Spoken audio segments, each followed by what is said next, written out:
Sevgili dostlar, herkese merhaba. Ben Emre İlhan. Kanalıma hoş geldiniz. Geçen videomda bahsetmiştim. Size bahçeme kurmuş olduğum güvenlik kamera sistemi ile alakalı bilgi verecektim. Bugün o gün arkadaşlar. Neler yaptık, nasıl yaptık onlardan bahsedeceğim. Bu sene fındığı eve getirmek istemedik. Bahçemizde serelim, o şekilde kurutalım istedik. Çünkü hem eve gidip gelmesi bayağı bir mesafeydi.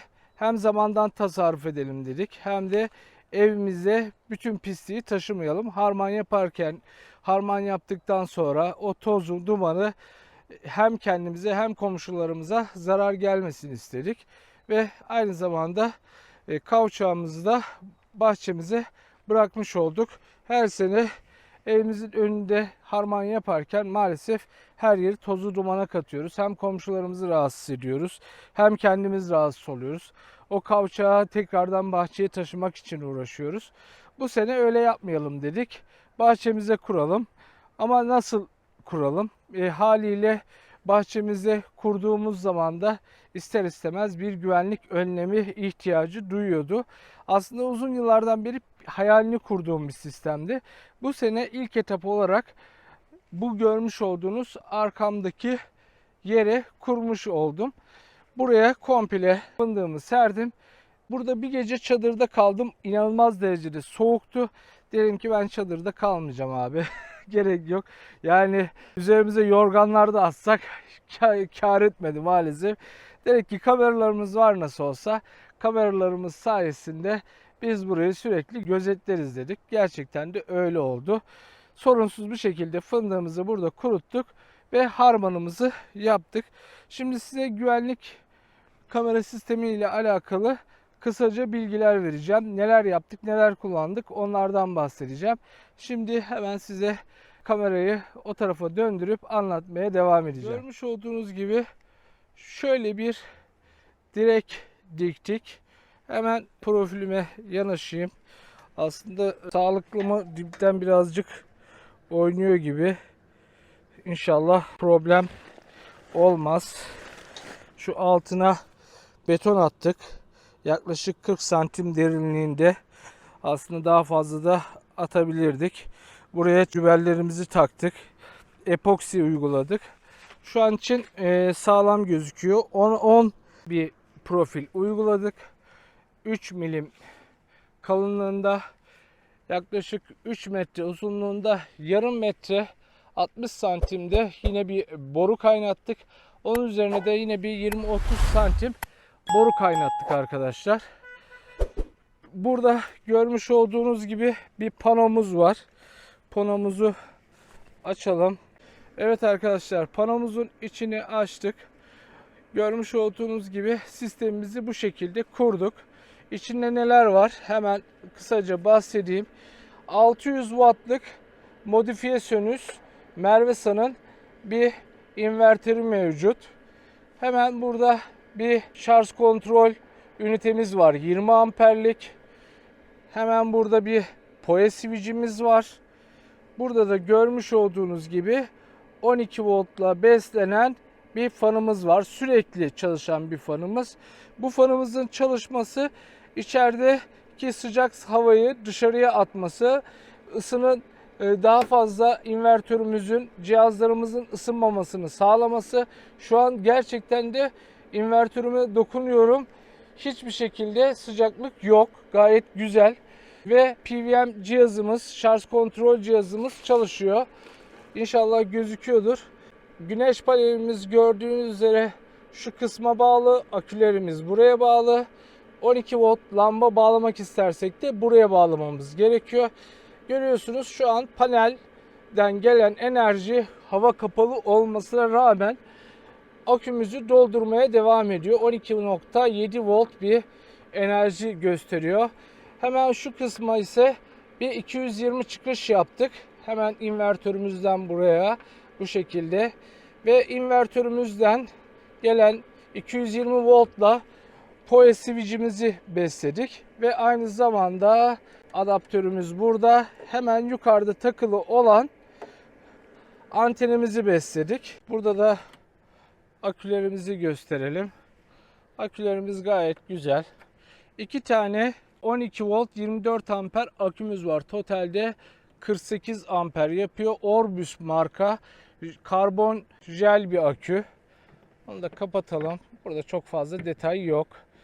Hemen en üstte ise görmüş olduğunuz gibi güneş panelimiz var. Alpex marka 125 wattlık bir güneş panelimiz var. Hemen altında Tenda O8 dış ortam internet menzil arttırıcımız var. Hemen altında ise 2 tane gece görüşlü Hikvision 2 megapiksel 2.8 geniş açıya sahip kameralarımız var arkadaşlar. Şimdi hemen detaylara da geçeceğim. Şöyle yakından da göstermeye çalışayım. Şöyle. Arkadaşlar güneş panelimizi belki montajı için düşünenleriniz vardır. Biz 2 tane profil vidaladık. Çanak mountlarından taktık ve bu şekilde tam meyilli olarak istediğimiz gibi meyili ve açıyı ayarlayabiliyoruz. Sağa sola döndürebiliyoruz.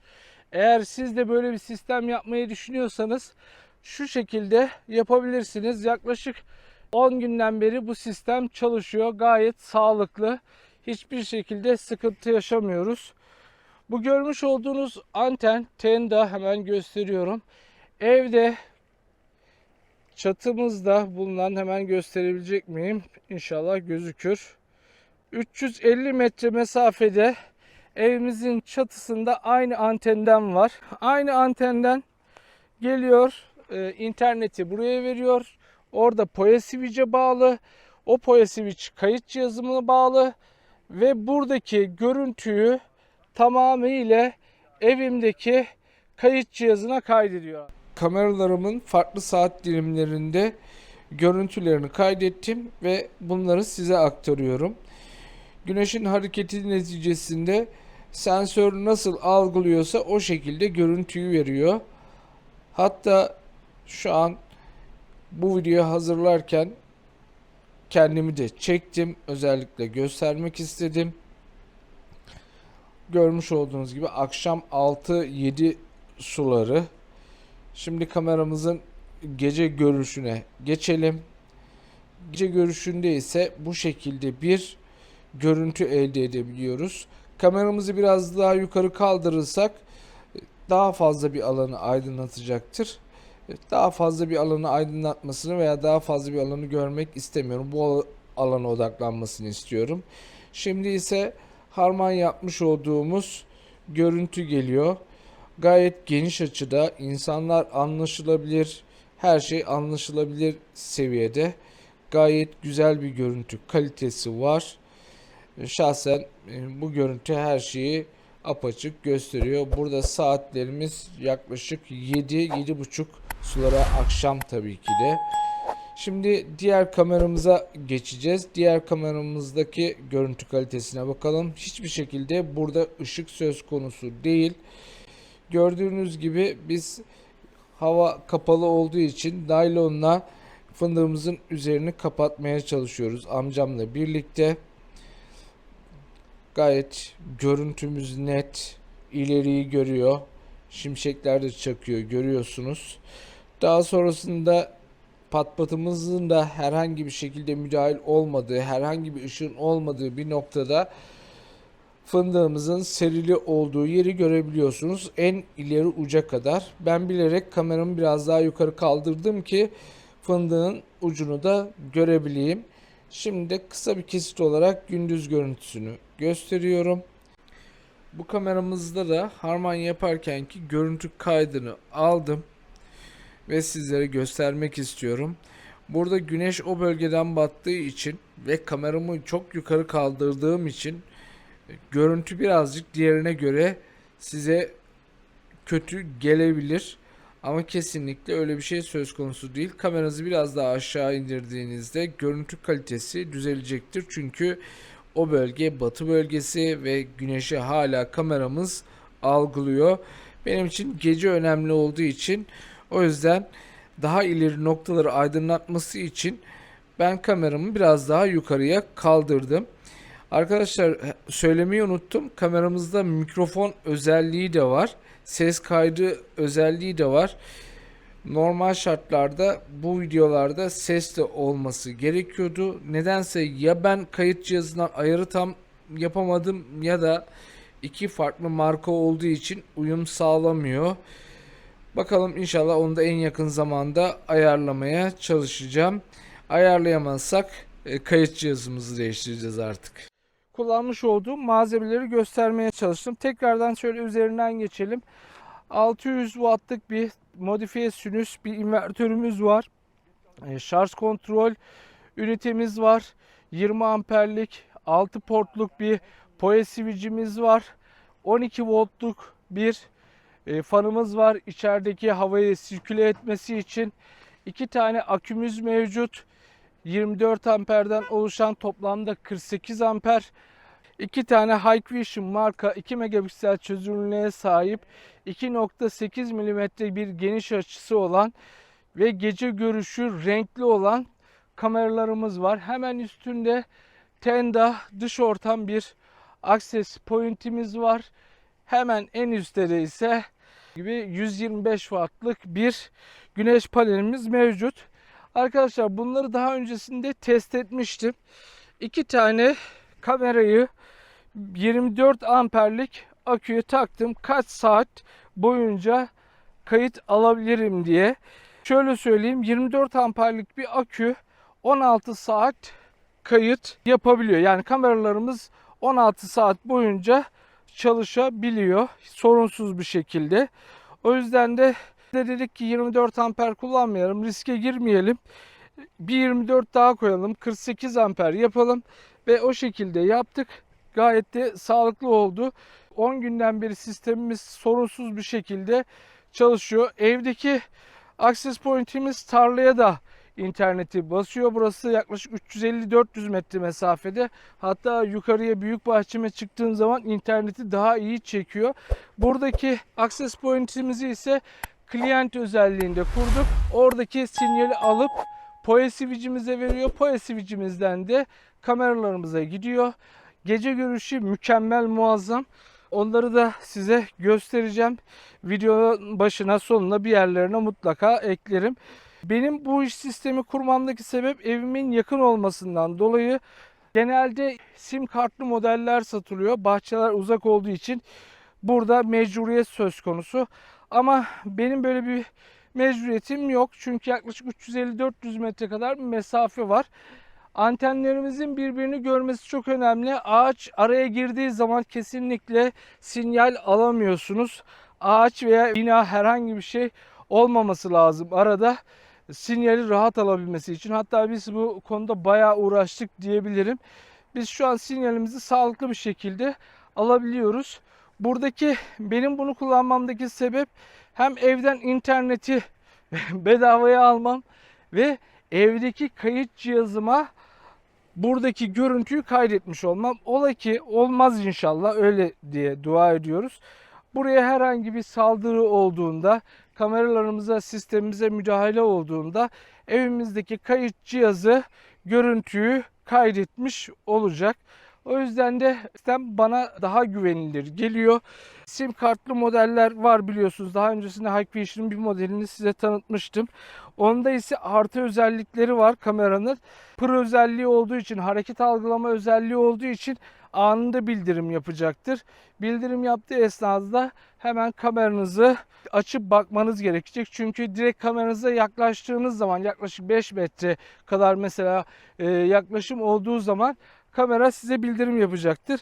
Bu benim kayıt cihazımda maalesef bu insan algılama özelliği olmadığı için şu an kameramın bu özelliklerinden faydalanamıyorum. İnsan algılandığında bildirim yapması için evimdeki kayıt cihazı Dahua marka. Artık onları da Hikvision'a çevirmem gerekiyor. İnşallah çeviririz diyorum. Onun AcuSense özellikli kayıt cihazları var. Aslında AcuSense özellikli olmasa da diğer yeni nesil kayıt cihazları Hikvision'ın bu özelliği barındırıyor. Aklıma gelen, dilimin döndüğünce sizlere aktarmak istedim. Eğer böyle bir sistem kurmak istiyorsanız bana danışabilirsiniz. Yorumlara yazabilirsiniz. Eğer Düzce'deyseniz uğrayabilirsiniz. Size bu konuda mutlaka bilgi vereceğimi söyleyebilirim. Yani bu konularda elimizden geldiğince, dilimiz döndüğünce sizlere hem de mağazamıza gelen müşterilerimize aktarmaya çalışıyoruz. Sistemden çok memnunum. Gayet de güzel oldu. Böyle ufak tefek böyle ince işçilikler var. Şurada kabloların gözükmesi gibi. Buralara spiral boru takmam gerekiyor. İnşallah onları da en yakın zamanda takacağım. Şurada panoları nasıl tutturduğumu merak ediyorsanız şuralara şu şekilde L lamalar attık. Şöyle görmüş olduğunuz gibi. Panolarımız çok sağlam bir şekilde direğimizde duruyor. Arkadaşlar size aktaracaklarım şimdilik bu kadar. Sisteme dair dediğim gibi mutlaka sorularınız olacaktır. Dilim döndüğünce bilgim dahilinde sizlere cevap vermek için sabırsızlıkla bekliyorum. Kanalıma abone olmayı, videolarımı beğenmeyi unutmayın. Sizlerin desteğiyle ben de yapmış olduğum uygulamaları size aktarmaya çalışıyorum. Belki sizin de aklınızdan geçen sistemler vardır. Yapmak istediğiniz uygulamalar vardır. Hem fındık açısından olsun hem teknoloji açısından olsun. Ben de yapmış olduğum tecrübeleri size aktarıyorum. İnşallah sizler de bunlardan feyz alıyorsunuzdur. Şimdilik benden bu kadar. Kendinize iyi bakın. Hoşça kalın.